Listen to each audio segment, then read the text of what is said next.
உலகம் முழுவதும் உள்ள தொழிலாளர்கள் மே 1 மே தினம் என்றும் தொழிலாளர்கள் தினம் என்றும் கொண்டாடி மகிழ்கிறார்கள். மே தினம் தொழிலாளர்களின் உரிமைக்காகவும் அவர்களின் நலனுக்காகவும் போராடும் ஒரு நாளாக கொண்டாடப்படுகிறது.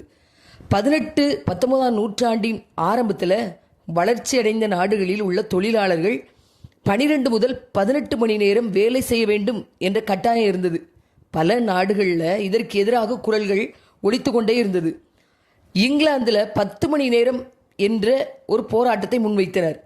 பிரான்ஸ் நெசவு தொழிலாளர்கள் 15 மணி நேர வேலையை எதிர்த்து ஒரு போராட்டத்தை நடத்தினர். அப்படியே ஆஸ்திரேலியாவில் மெல்போர்னில் கட்டட தொழிலாளர்கள் 8 மணி நேரம் வேலை கோரிக்கையை முன்வைத்து ஒரு போராட்டம் நடத்தினர். இப்படி பல நாடுகளில் ஆங்காங்கே போராட்டங்கள் நடத்தி கொண்டே இருந்தனர்.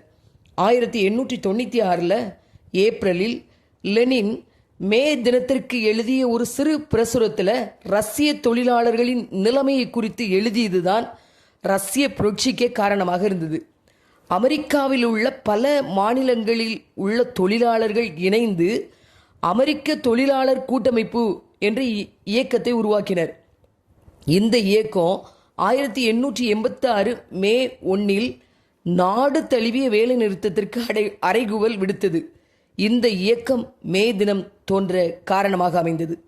தமிழ்நாட்டில் தந்தை பெரியாரும் சிங்காரவேலரும் மே தினத்தை மிக சிறப்பாக கொண்டாடினர். மே தினத்தை நினைவுபடுத்தும் விதமாக அதற்கு நினைவு சின்னம் அமைத்தவர் முத்தமிழ் அறிஞர் கலைஞர் அவர்கள். உலக தொழிலாளர்கள் அனைவருக்கும் மே தின நல்வாழ்த்துக்கள்.